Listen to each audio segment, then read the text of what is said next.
आप जब आप पावर में होते हैं तब क्यों नहीं विजिट आती है? नहीं, तब भी ऐसा तो नहीं कि इलेक्शन आने वाले थे तब आप विजिट करने आए? मेरे पास इस सवाल का कोई जवाब नहीं। आप जब आप पावर में होते हैं तब क्यों नहीं विजिट आती है? नहीं, तब भी ऐसा तो नहीं कि इलेक्शन आने वाले थे तब आप विजिट करने आए? मेरे पास इस सवाल का कोई जवाब नहीं। जम्मू कश्मीर की पूर्व मुख्यमंत्री और पीपल डेमोक्रेटिक पार्टी की अध्यक्ष महबूबा मुफ्ती ने किया भद्रवा का दौरा। भद्रवा में महबूबा मुफ्ती ने की कार्यकर्ताओं की बैठक और आने वाले विधानसभा चुनाव को लेके की गई चर्चा। साथ ही साथ पत्रकारों के कुछ तीखे सवालों से भी बचती दिखी महबूबा मुफ्ती। देखिए भद्रवा से कमल चाड़े की एक खास रिपोर्ट।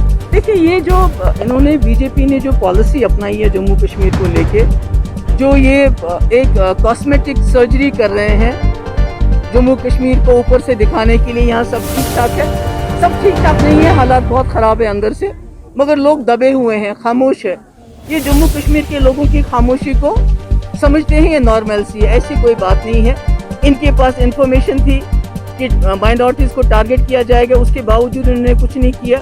और जब वो मारे गए, अपने फेलियर, अपनी गलती मानने के बजाय इन्होंने इस वक्त कश्मीर में तूफान मचा के रखा है। जो मिलता है उसको पकड़ लेते हैं, जमात इस्लामी के नाम पे, पत्थरबाजी के नाम पे, ओवरग्राउंड वर्कर के नाम पे।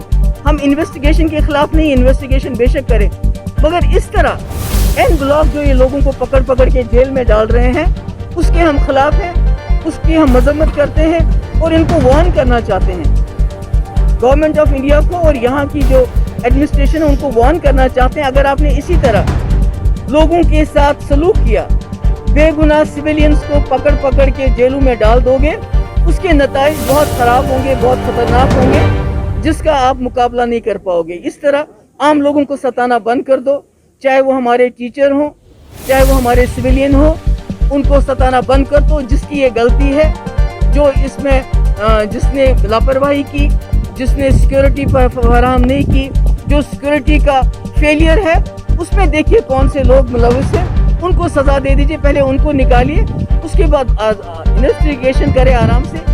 जिस तरह से आपने लोगों को पकड़ दकड़ शुरू की है, ये बहुत गलत है, इसकी मैं मजम्मत करती हूँ। मैम आपका दौरा है आज भद्रवा में, मैम पहले आप जब आप पावर में होते हैं तब क्यों नहीं विजिट आती है? नहीं, तब भी ऐसा तो नहीं कि इलेक्शन आने वाले थे तब आप विजिट करने आए? मेरे पास इस सवाल का कोई जवाब नहीं। मैम जो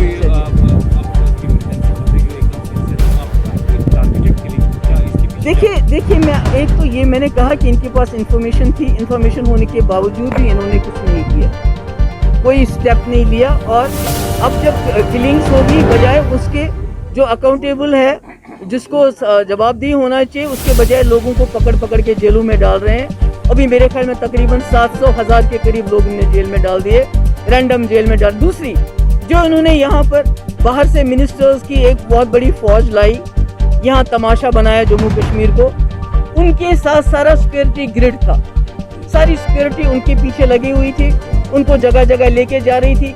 कोई घुड़सवारी कर रहा था, कोई पहलगाम में सैर सपाटा कर रहा था, कोई गुलमर्ग में सैर सपाटा कर रहा था। तो सारा सिक्योरिटी का ध्यान उनकी तरफ चला गया और यहाँ से मिलिटेंटों ने आके हमारे भाई, हमारे लोगों को मार दिया। तो ये सरासर इनका फेलियर है, इनकी गलती है, जिसके लिए द हेड शुड रोल, जो नहीं हुआ अभी। Thank you so much. Even Devendra Rana और जो उन्होंने ज्वाइन किया उसको कैसे देख रहे हैं जी? जो देवेंद्र सिंह राणा और जो उन्होंने ज्वाइन किया है, आप नहीं, हम तो ऑलरेडी टारगेट, हम तो 2018 से तो हम ये सह रहे हैं। मेरी पार्टी में रखा ही क्या इन्होंने, सब लोगों को लेके गए, तो मेरे लिए तो ये नई बात नहीं है। मगर मुझे खुशी है, जम्मू हो या कश्मीर हो, चिनाब वैली हो या पीर पंचाल हो, मेरा वर्कर मेरे साथ खड़ा है। वो मेरी सबसे बड़ी ताकत है, वो मेरी सबसे बड़ी हिम्मत है। इसलिए ये जो तोड़ फोड़ ने आप एनसी में शुरू की, मेरी जमात में तो इन्होंने 2018 से ही शुरू की, उसी में से तो अपनी पार्टी बनी, उसी में तो पीसी में लोग जा रहे हैं। तो ये तो इनका तो काम ही है, ये तो इलेक्शन के बगैर बीजेपी कुछ सोच ही नहीं पाती। मगर मेरे लिए इलेक्शन कोई चीज़ नहीं है, कोई मामला नहीं है। इलेक्शन मेरा टारगेट नहीं है। मेरा टारगेट ये है कि जम्मू कश्मीर में खून खराबा कैसे बंद हो, जम्मू कश्मीर की खोई हुई इज्जत कैसे वापस हो, और जम्मू कश्मीर का मसला किस तरह रिकन्सिलेशन और डायलॉग से हल हो। Thank you so much. ये जो NIA की मैम रेड्स हो रही है आज, रेड हो रही है, बाकी देखिए, मैं कहती हूँ कि NIA हो या ED हो या उसके बाद CBI हो, जो भी इंस्टीट्यूशंस हैं, अगर वो सही तरीके पे काम करे ऑन प्रिंसिपल उसूलों को लेके तो किसी को एतराज़ नहीं होगा। मगर जम्मू कश्मीर में कुछ ज़्यादा ही मेहरबान है। जब इनको कुछ किसी को पार्टी से निकाल के अपनी पार्टी ज्वाइन करवानी होती है या कुछ और करवाना होता है या जम्मू कश्मीर की इकोनॉमी को बर्बाद करना है, यहाँ के लोगों को डिस्टर्ब करना है, यहाँ के लोगों को तंग करना है, तो वो ईडी और एनआईए और इसका सीबीआई का इस्तेमाल करते हैं। ये वेंडेटा के सिवा और कुछ भी नहीं है, जम्मू कश्मीर के लोगों से बदला लेने के अलावा और कुछ नहीं। वो मैं तो ये कह रही हूँ कि वो तो कल तक एडवाइजर थे इनके और साथ साथ जाते थे, तो एक बार निकलने के बाद ही आप उनको ये क्या कर रहे हैं वो बेहतर जानते हैं, उसके बारे में